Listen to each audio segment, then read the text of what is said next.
Bonjour à toutes, je suis Laetitia Alcover. Je suis cofondatrice et directrice générale d'une plateforme de freelance. Des freelances qui ont du talent et des compétences dans des domaines liés à la communication et au digital. Donc sur Kang, vous allez pouvoir trouver des prestataires pour faire un logo, une charte graphique, du référencement, du web marketing et aussi animer vos réseaux sociaux.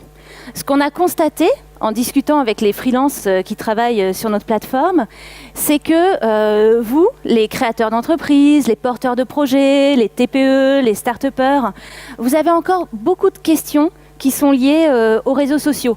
Parce que poster des photos de mes vacances, de mes enfants ou une recette de cuisine, ça, on sait tout le faire. Mais après, animer avec un but de recrutement, de notoriété, un profil professionnel, là, on rencontre quelques difficultés. Donc, mon but aujourd'hui, c'est en moins d'une demi-heure de vous donner quelques tips, quelques conseils pour que vous puissiez démarrer un profil professionnel sur Facebook. Donc, un petit état des lieux des réseaux sociaux les plus importants sur lesquels vous pourriez être amené à communiquer et surtout sur leurs spécificités. Donc, on va faire les trois plus importants, même s'il en existe d'autres. Donc, sur Twitter, on est vraiment là pour toucher des influenceurs et pour montrer qu'on a un domaine d'expertise. C'est celui qui demande le plus d'investissement au niveau de la création de son contenu et c'est peut-être pas celui qu'on va privilégier quand on lance une activité. Sur LinkedIn, là, on est vraiment sur un réseau qui est purement professionnel, qui permet surtout de recruter, surtout de faire toute la partie RH et de se faire connaître des professionnels. On n'a pas parlé là d'Instagram. Instagram, c'est le réseau social que vous allez utiliser si vous avez un profil qui a un profil professionnel où il y a des choses à montrer. C'est très bien si je suis fleuriste, décoratrice, si j'ai une activité sur laquelle je peux prendre des photos, mais si vous êtes dans un autre domaine de compétences, gardez Instagram pour le plaisir et les loisirs et concentrez-vous plutôt sur Facebook, qui est quand même le réseau social idéal où vous pouvez cibler votre audience et vraiment transmettre des informations, augmenter votre notoriété et créer une vraie communauté d'utilisateurs. Alors, pourquoi utiliser Facebook? Pourquoi c'est celui dont on va parler aujourd'hui et celui qu'on recommande finalement en premier? Même s'il m'arrive d'entendre des gens qui disent « Ah, Facebook, c'est un peu en perte de vitesse ». C'est peut-être un peu en perte de vitesse sur les adolescents, mais aujourd'hui, ce n'est pas notre sujet. Donc, Facebook, ça reste le réseau social le plus populaire. C'est quand même plus de 2 milliards d'utilisateurs dans le monde. C'est vraiment le premier.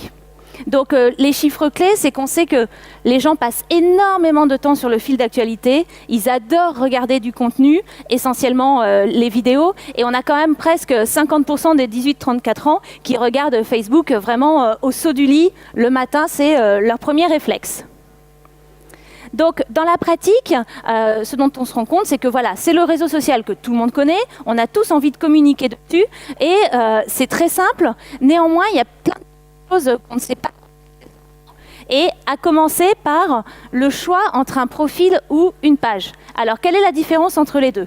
Le profil, c'est vraiment, c'est moi, Laetitia Alcover, ma personne. Donc, c'est destiné à un usage individuel. Ça vous représente, c'est votre vrai nom. Ou ça peut être un pseudo, mais c'est vraiment votre personne. C'est vous qui décidez si les publications sont visibles de tous ou pas. Les relations sont des amis et surtout, vous les acceptez. Donc, vous choisissez les gens qui vont pouvoir voir votre contenu.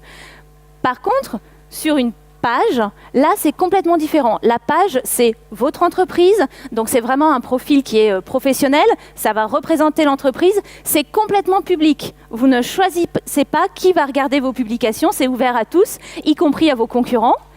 C'est une page qui n'a pas d'amis, les gens vont vous liker, en fait, et c'est ça qui constitue votre communauté. Donc, par exemple, nous, la page Kang, on a plus de 66 000 fans, ce n'est pas des amis, c'est des fans. Donc 66 000 personnes qui ont déjà cliqué sur like sur une de nos publications et qui donc voient s'afficher notre contenu dans leur fil d'actualité au fur et à mesure. Et là, tout le monde donc peut nous suivre et on sait très bien chez Kang voilà, qu'on a des concurrents qui viennent un petit peu épier aussi ce qu'on fait, mais c'est normal, c'est comme ça que ça se passe sur une page. Et surtout, ce qui est important, c'est qu'il n'y a aucune limite sur une page. Sur un profil personnel, vous êtes limité à 5000 personnes qui vont vous suivre. Alors 5000 aujourd'hui, ça vous paraît peut-être énorme, mais moi ce que je vous souhaite, c'est à toutes d'avoir évidemment beaucoup plus que 5000 likes. Et donc la page, c'est vraiment privilégié pour séparer votre profil personnel, votre personne et votre activité professionnelle. L'important, c'est de démarrer par une veille. Vous devez aussi regarder ce que font les concurrents. Voilà, profitez-en, eux vont pouvoir voir ce que vous faites, mais vous aussi, vous pouvez voir ce qu'ils font. Donc, n'hésitez pas à aller toutes les entreprises que vous aimez, qu'elles soient concurrentes ou pas, sur tous les sujets qui vous intéressent, faites une petite veille, likez un maximum de choses, observez. Il faut prendre un petit peu de temps pour regarder ce qui se passe chez les autres. Après, il va vous falloir trouver des idées intéressantes. Parce que pour fédérer une communauté, il va falloir évidemment que les thèmes abordés puissent les intéresser. Donc, il y a tout ce qui est lié à la vie de votre entreprise, évidemment. Il y a tout ce qui est lié à l'actualité, au marronnier, Noël, la Saint-Valentin, les différentes fêtes selon l'activité qui est la vôtre. Et évidemment, tout ce qui est en lien vraiment avec votre activité et votre secteur.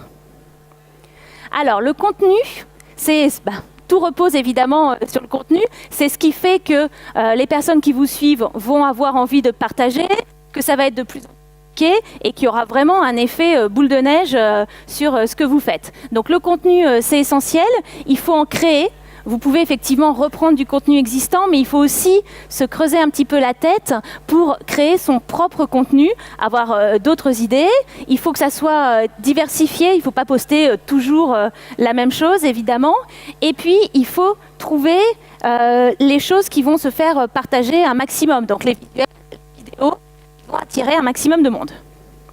Donc, cette présentation, on pourra vous l'envoyer par mail si vous remplissez un petit bulletin sur le stand Kang. Donc je vais aller assez vite sur ces slides-là, qui sont des slides très pratiques, vraiment pour vous montrer comment ajouter un visuel.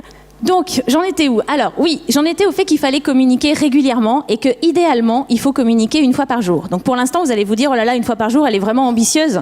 Ça prend du temps, ça va être compliqué. Vous allez voir, après, on va vous donner quelques petits tips pour vous aider à pouvoir communiquer une fois par jour. Donc, il faut trouver des idées ludiques, originales, une fois par jour, et il faut que vous trouviez le moment, l'heure qui fonctionne le mieux pour votre communauté. Est-ce que c'est le matin? Est-ce que c'est entre midi et 2? Est-ce que c'est en fin de journée? Et ça, vous le saurez assez vite quand vous aurez posté quelques jours d'affilée. Vous essayez plusieurs créneaux horaires, c'est basique, et puis vous regardez à quel moment vous avez eu le plus de likes, et puis ça vous donnera une idée. Alors, ce qui plaît beaucoup, c'est les visuels. On se rend compte que les gens, ils aiment qu'il y ait des photos ou des vidéos. Alors, c'est bien de temps en temps de mettre juste du texte, mais vraiment, on sait que c'est le visuel qui est le plus partagé. Les photos, c'est quand même 60%, les vidéos, 20%, et vous voyez, le texte ou le lien, on n'est plus qu'à 10%. Donc, vraiment, privilégier les photos, c'est essentiel. Nous, on vous a mis des petits exemples de choses qui ont été très partagées de chez Kang. Et c'est comme ça qu'on peut vraiment développer l'interaction avec nos fans. Déjà, ça rend la relation humaine. Il faut que vous alliez au contact des gens qui vous suivent. Il faut que vous preniez le temps, surtout, de répondre à tous les commentaires. Il faut, chaque personne qui vous a écrit quelque chose, il faut le remercier ou lui répondre ou le contredire même gentiment si vous n'êtes pas complètement d'accord avec ce qui a été dit. Il ne faut pas hésiter à les solliciter. À leur poser des questions, à faire des petits sondages. Peut-être qu'un jour, vous pourrez faire des petits jeux avec des dotations, mais même sans jeu et sans dotation, déjà faire des sondages.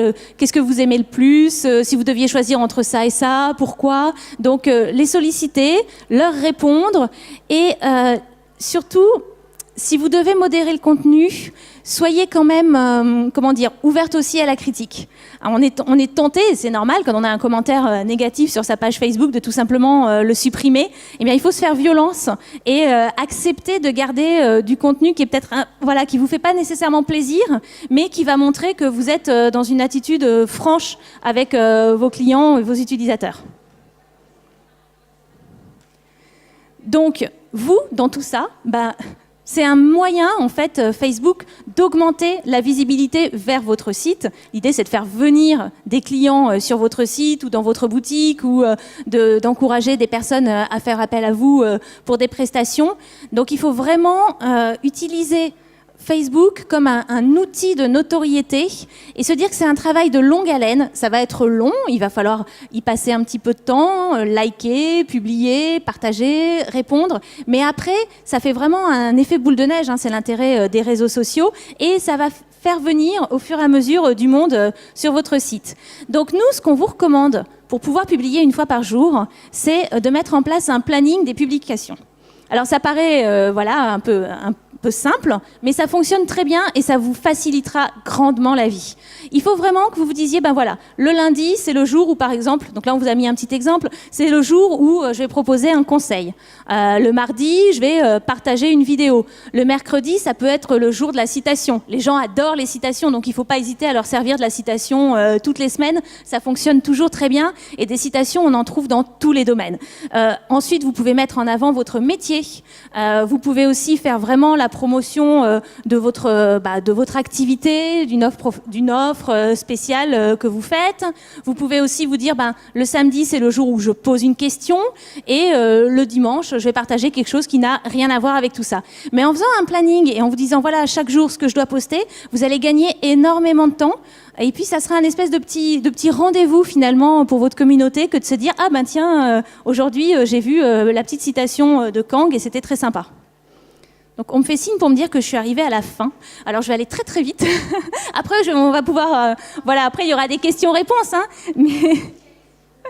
mais voilà, donc juste quelques petites informations encore. Méfiez-vous, derrière chaque image, il y a quelqu'un qui en est propriétaire. Donc il faut faire quand même aussi attention à ce qu'on partage. Et donc n'hésitez pas à aller en fait sur des sites où on peut avoir des photos libres de droit. On vous a mis quelques adresses de sites. Soyez vigilants là-dessus parce que c'est bête mais ça peut faire mal. Les citations. Ça, j'y reviens parce que c'est quelque chose dont on voit que ça fonctionne très bien, même mieux presque que les chatons. Donc les citations, allez en chercher qui soient en adéquation avec votre métier. Il y a beaucoup de sites pour ça, hein, c'est pas très compliqué. Je vais sur le site, je tape le mot-clé qui est lié à mon métier, mon activité, et là j'ai tout un tas de citations qui apparaissent et vous en choisissez une par semaine. Et ça, en général, c'est beaucoup partagé, donc c'est une bonne idée. Voilà, en conclusion, on va dire que c'est pas compliqué.